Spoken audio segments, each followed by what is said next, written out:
Work continues downtown on 2nd Street as crews rip up and replace 100-year-old sewage and drainage pipes. But despite some temporary closures, business downtown continues. My name is Karen Kelly, and I'm at the Hive, and I'm the owner of Kate's Closet. It's a company that features uptown girl clothing, and it is a Canadian distributor. I try to keep my clothing affordable and fashionable. My name's Wendy Struck, and I'm a visual artist down here at the Hive. This is my studio.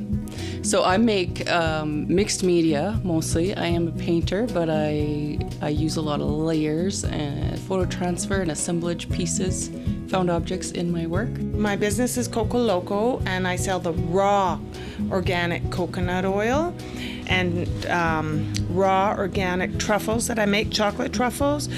And the cacao products that I get in are from fermented beans, not roasted.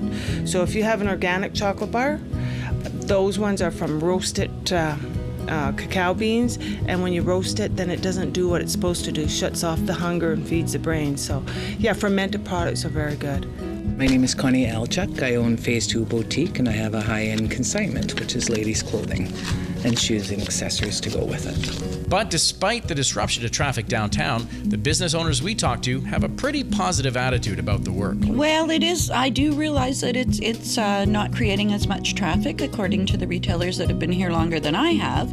But I also have nothing to compare it to, like I said, and realize the need to have it done, to have these the water and sewer redone here, because it's very old.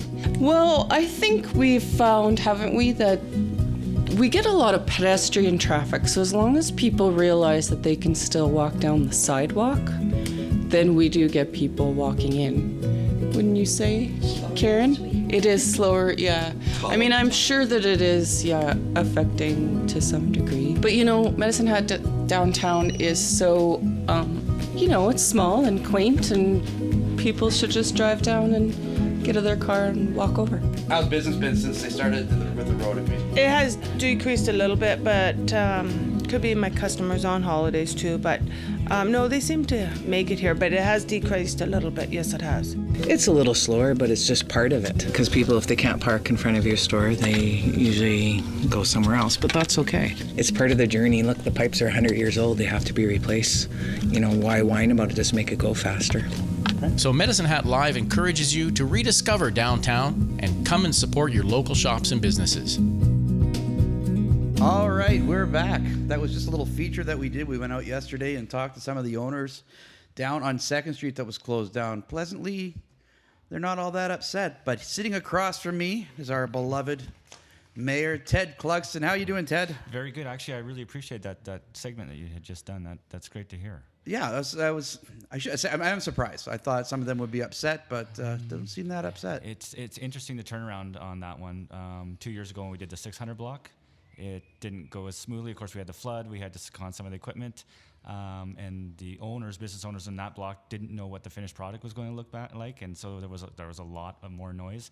And actually at that time, all the other blocks said, please don't ever do us. But after they saw what happened in the 600 block, it was like, when are you going to do ours next? So you heard the comments there. It's a necessary evil. It has to be done, but you just got to get through it. Yeah, it looks fantastic. So that was going to be the first thing I talked about, because we just listened to it, and we've kind of got that done. And I really appreciate you coming on.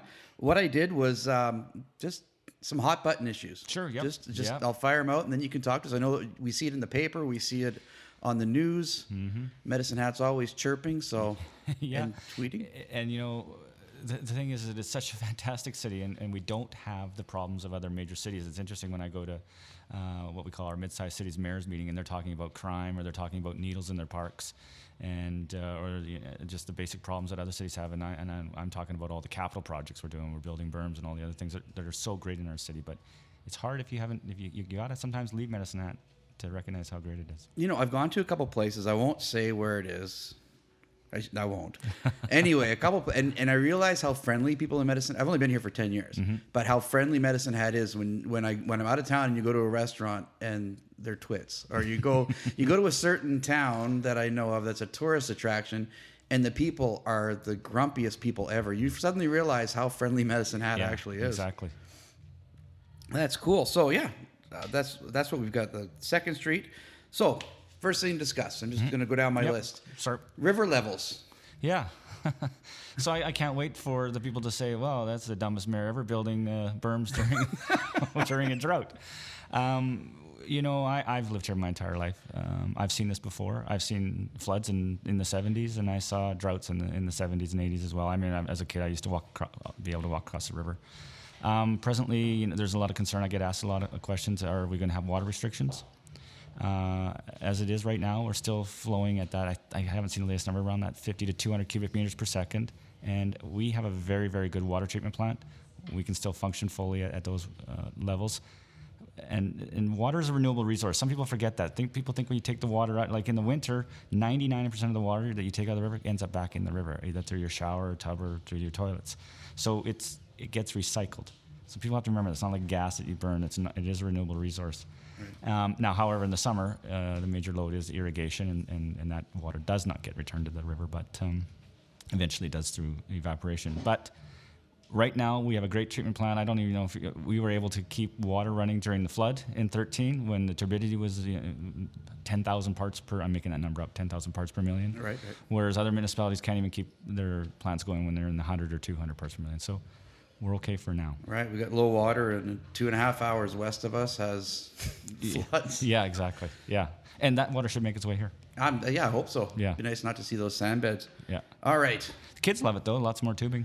And walking across, I see them down there playing. Yeah. Okay, next one. Canalta Center. Oh, yeah.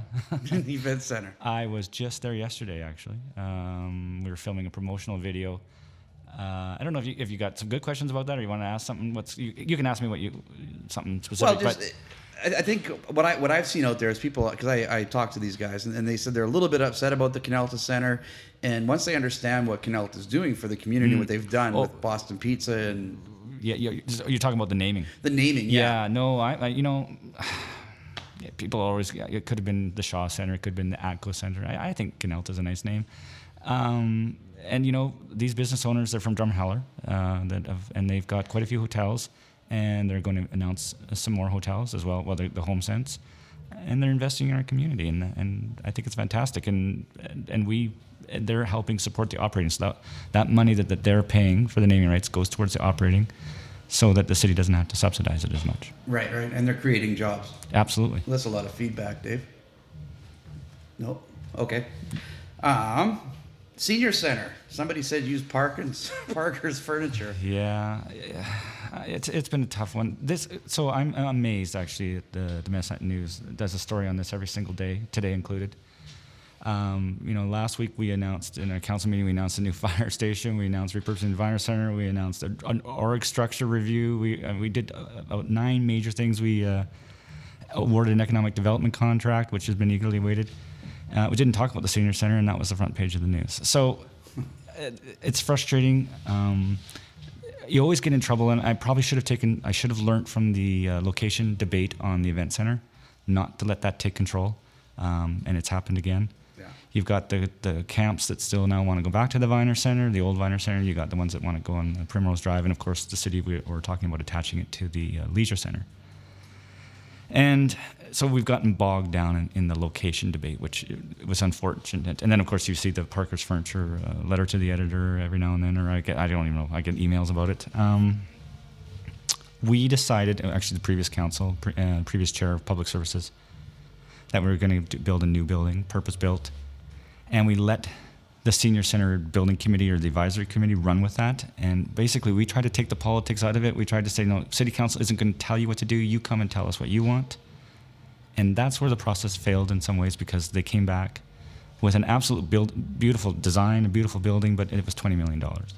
And when you put that in perspective, I mean, there's no other municipality in Canada that, first of all, funds the capital for a senior center and then also funds the operating. And I mean, Calgary would have to build a $400 million senior center to compare to us. And of course, no other municipality would do that. So we sent them back to the drawing board, and then that got the debate on location going. And you're going to see a decision here soon.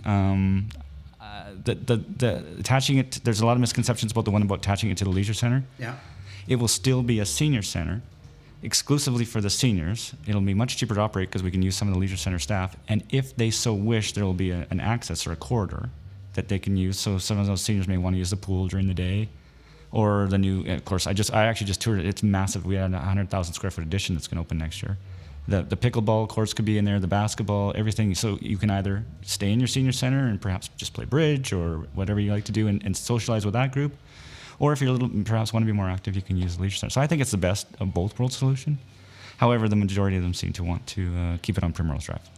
No kidding. And right now they're at the Strathcona Island Park. Or They're at Strathcona the Strathcona Center, yeah. Yeah, so they're still taken care of for now. They are. I mean, it's a smaller space, and not all of the groups. One of their biggest wishes is that they all are under one roof, and right now some of them are spread around a little bit just because there's enough room. Right. Yeah. Right. First world problems. Yeah. Yep. Photo radar. That seems like a good hot button. So it's 1996 again. Once again, it's amazing what becomes a hot topic in a city that doesn't have any problems. We don't have the murder. We don't have that. We ended homelessness. So we talk about photo. Can you imagine if Edmonton talked about their photo radar every single day in their paper? The citizens would be tired of it. But I think, frankly, they are. I campaigned later in the campaign that we take a look at it. I didn't ever promise that we were going to get rid of it. I said we might keep it the way it is. We may put it back in school zones. We may get rid of it totally. And so I've asked the police commission to do a review, and that's what you've read about today in the paper. It took them a little bit longer. They've been working on this for a while, but we have more things going on in this city right now than has ever gone on in the history. I mean, you're normally, if you're a mayor in your 3-year term, I have 4 years, but 3-year term, you would perhaps do one major capital project. Right. We've got 11 of them on the go. It's just amazing what's going on. So it's buzzing. we're working. Yep. It's buzzing, and those are volunteer taxes anyway, I think. Yeah. All right. I haven't had one in 4 years. I used to get them every once a month, and I haven't had one in 4 years. Revenue is going down. Tickets are going down. People are slowing down. Yeah, starting to recognize the file folder box. Yeah, and they know where they are. All right, berms. You talk about berms already. Yeah. Berms, I wish there was more talk about them, frankly. This is the first city council. It's been talked about for years in past councils that they were going to burn the city. This is the first one that actually had the courage to do it. It's extremely expensive. The Harlow one is done now. You go take a look at it. It's actually in some ways, I mean, it's horrific. We cut down thousands of trees, but now it's become a feature. You can walk on it. It's pathways. The land values have gone up. Those houses are now, people can actually sell their houses or buy, and people are investing in those communities now because you take that fear away. I'm actually really, they're not exciting. They're not like a new leisure center or a new event center, but they're a piece of infrastructure that we needed. And I can't wait. I don't want to say I can't wait, but I'm looking forward in some ways to the next flood when we just stand on the berm and watch the water go by. Yeah, it makes a big difference. When the last flood was here, I was just doing mortgages, and man, CMHC wouldn't touch anything at all at the beginning with the T1A postal code. Yeah. Even when I went to redo my house, they were saying, "Well, no, we need a drive-by, we need an assessment." Yeah. To get a berm up there so we can actually put people in houses back down there. That's a lot of money otherwise. It's a lot. And you can even see it down in the Harlow area. Brose Developments built I don't know what the value of it, but he built a dream home down there. And he showed the community that he is confident that the berms are going to protect his house, and he invested a lot of money in a beautiful house down there, brand new. Oh, that's awesome. On a lot, which was the house that was the hardest hit down there that has completely destroyed, had to be removed. Wow, that's fantastic. I like seeing that. All right, last hot button that I get to press. Renewable energy is not even that much of a hot button, but Medicine Hat's renewable energy. Yeah, once again, we won awards. Federation of Canadian Municipalities has recognized Medicine Hat as a leader in environmental energy. The Emerald Award from the province of Alberta. I go to these meetings in a lot of communities. They have renewable targets. They say the city of Leduc is going to have 10% renewable energy, and they get these targets, and then they never do anything about it. That's what drives me nuts. We decided we were going to do something about it, and and there's a certain demographic that absolutely hates renewable energy, hates wind turbines, hates solar, and there's that younger demographic. And I'm not going to say it's just younger, because there are some older people who love it too, but who just love it. It's polarizing some people. But our wind turbines finally got. It's amazing. People think those wind turbines went up in 3 days, and they did go up in 3 days. Basically, they built one per day. It took us 10 years to get the approval process through. Once you get the approval process through, and then the turbine. So people think, they just pop up. That was 10 years worth of work. Our solar thermal power plant, it's the first of its kind in Canada. It will never be duplicated in Canada. It's been a challenge. It came in way over budget, and we made some mistakes. But you know, when you're doing something that's never been done, you're learning on the way. And you know, it's a really neat feature. People are talking about it. Of course, it's next door to the campground. Tourists are seeing it. People are coming from all over Alberta and even Canada to see this thing. And then they end up staying overnight in tourism, and then they go. I had 30 teachers down here from Edmonton about 3 weeks ago. 30 teachers got on a bus to come and see that solar thermal power plant, and each one of them is going to go back and now bring their students down with them one at a time, like 30 students at a time. So, you know, it's got some things that you can't quantify. Everybody goes, it doesn't make financial sense, and I'm the first to admit it does not make financial sense. It doesn't pay for itself, but then you can't quantify, you know, the carbon that you've saved, the tourism dollars, perhaps the pride that some hatters have, and just the sense that Medicine Hat looks like it's a progressive community. It's fantastic. Yeah. Okay, report card time. Oh yeah, you mentioned, I forgot about that. Yeah, good. Then you didn't have time to think about it. Yeah. Okay, that was my favorite part in school. Give yourself your own grade. So I just actually did a State of the City speech, and I played a little game, and I actually graded us as well. I think I gave us a B+. And the reason I gave us a B+ is because we had accomplished some things that had never been accomplished before by something like with the berms, the downtown revitalization, downtown has been in a steady decline for 40 years. Every year it got worse. For the last 2 years, it's better than the previous year. It's actually turned, and this downtown today is better than the downtown last year, which is better than the downtown the year before. That you couldn't say that. It declined for 40 years straight when the Kmart Mall, some of you weren't even alive, the first mall, and it was the Kmart Mall, which is the Southview Mall opened, and then of course the major mall opened and destroyed our downtown. But so I gave us credit for those, the renewable energy. So I gave us good marks for those. And basically, when I campaigned, I had a checklist of things that I said I was going to do when I became mayor, and so I checked off some of those. I gave us a negative marks or failing marks that we hadn't accomplished anything with the senior center. And that we're still, one of the other things I was hoping to do is a major industrial expansion, like a Methanex expansion or something up there, and we haven't accomplished that. So I see us as not accomplishing a few things. So B+. Gotcha. Okay, last question, and then I'll let you go. I appreciate you coming in. No? Am I going too long? Am I doing? No, we're doing fine. Okay, good. You can hang out. Okay. Proudest accomplishment since you've been mayor? I know you were alderman before, but since you've been mayor. I think the berms. Yeah. I really do. The berms, it had been talked about for years and years after every flood, and then every council, in '77 didn't have the courage to do it. They talked about it in '95. They talked about it in 2005. No council had the courage to do it because it's expensive, and this council did. So I think and we said we were going to do it, and we did it. Well, that's fantastic. Well, I appreciate you stopping by. No, and you're welcome to hang out when Brandy goes on. Sure. Yeah, I didn't know you got quite the little tech whiz going on up here that I didn't realize. I don't know what else to call it. You're hacking computers all over the world. It's very, very, very impressive what you got going on up here. Keep the conversation going at medicinehatlive.com and on Twitter at medicinehatlive.